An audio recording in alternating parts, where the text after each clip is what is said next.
ایک علاقے میں ایک بابا جی کا انتقال ہو گیا۔ لوگوں نے آپ کا جنازہ اٹھایا، بیٹے بھائی وہ جنازے کے ساتھ تھے۔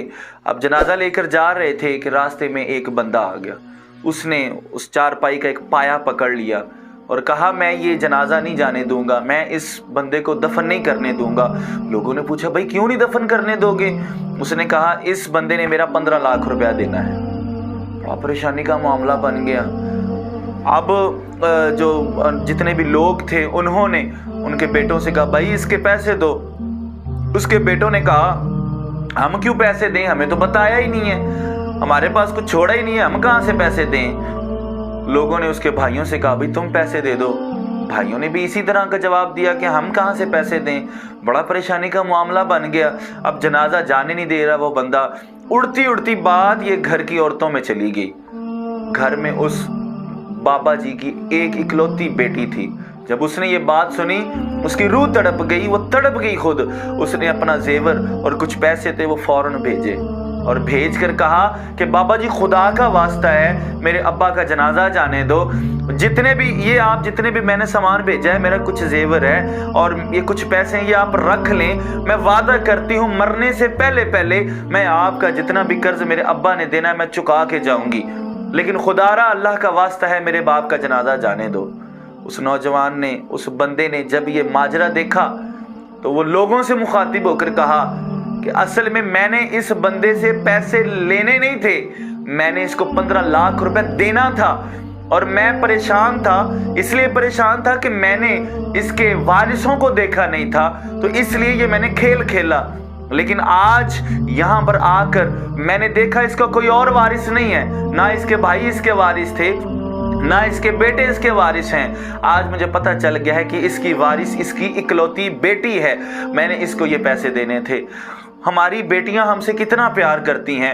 میں نے اکثر دیکھا ہے بڑے گھروں میں بیٹیاں جب پیدا ہوتی ہیں نا تو لوگ پریشان ہو جاتے ہیں۔ 2 طرح کے لوگ ہوتے ہیں جو میں نے اپنی زندگی میں دیکھے ہیں۔ ایک تو وہ لوگ ہیں جو پریشان ہو جاتے ہیں، وہ بیٹیوں سے پریشان نہیں ہوتے، بیٹیوں نے کتنا گھر کا کھانا کھا لینا ہوتا ہے یا کیا لے کے جانا ہوتا ہے اپنے ساتھ۔ کچھ لوگ ہیں وہ اس لیے پریشان ہوتے ہیں کہ وہ بیٹیوں کے نصیبوں کو دیکھ لیتے ہیں، یعنی بیٹیوں کے نصیبوں کو روتے ہیں، اس لیے پریشان ہو جاتے ہیں۔ اور کچھ لوگ بیٹوں کے لالچ میں، بیٹوں کے شوق میں بیٹیاں جب پیدا ہوتی ہیں تو وہ اپنی وائف کے ساتھ لڑتے ہیں، وہ اپنی بیٹیوں کے ساتھ اچھا سلوک نہیں کرتے۔ میں نے یہ ریسرچ نکالی ہے اور میں نے کتابوں میں پڑھا ہے، اللہ تعالیٰ جس پر خوش ہوتا ہے، یہ بڑے پیارے جملے ہیں 3 سے 4، اللہ کریم جس پر خوش ہوتا ہے اس کو بیٹا عطا کرتا ہے، اور جس پر بہت زیادہ خوش ہو جاتا ہے اس کو بیٹی عطا کرتا ہے، جس پر مالک مہربان ہو جاتا ہے اس کو بیٹی عطا کر دیتا ہے۔ اور ایک اور بڑا پیارا جملہ کسی شاعر نے لکھا ہے کہ اللہ تعالی جب کسی کے گھر میں بیٹا عطا کرتا ہے تو اس کو خوشی ہوتی ہے، یعنی اگر بیٹا پیدا ہو تو خوشی ہوتی ہے، بیٹی پیدا ہو تو خوش نصیبی ہوتی ہے۔ آخر میں ایک اور جملہ بڑا پیارا کسی شاعر نے یہ لکھے تھے، کہا کہ جب اللہ تعالیٰ کسی کو بیٹا عطا کرتا ہے تو ساتھ میں یہ بھی کہہ دیتا ہے کہ میں نے تجھے، اس نوجوان جس کے گھر بھی بیٹا پیدا ہوتا ہے ساتھ میں کہہ دیتا ہے کہ میں نے تجھے بازو دے دیے ہیں۔ لیکن قربان جاؤں میں بیٹیوں کی عظمت پر، جب بیٹیاں پیدا ہوتی ہیں تو اللہ پاک خود فرماتا ہے کہ میں اب تیرے بازو خود بن گیا ہوں۔ یار بیٹیاں اتنی خوش قسمت ہوتی ہیں، ہمارے گھروں میں بیٹیوں کا حق نہیں پورا دیا جاتا، بیٹیوں کو گھروں کے کاموں میں لگایا جاتا ہے، بیٹیوں کو پوری عزت نہیں دی جاتی۔ یہ بیٹیاں ہمارے لیے، ماں باپ کے لیے ہمیشہ جو ہے نا وہ رو رو کے دعائیں کرتی ہیں۔ اگر بیٹیوں کو ماں باپ کو پالنے کا حق دیا جاتا تو یقین جانے کوئی بھی ماں باپ آج در بدر نہ ہوتا۔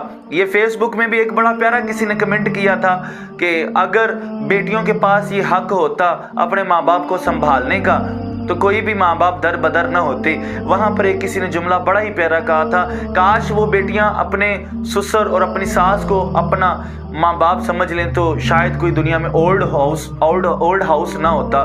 تو اس لیے بیٹیوں کی قدر کیا کریں، یہ بیٹیاں بڑی انمول قسم کی ہوتی ہیں۔ اللہ تعالی ہمیں اپنی بہنوں، اپنی بیٹیوں کی عزت و احترام کرنے کی توفیق عطا فرمائے۔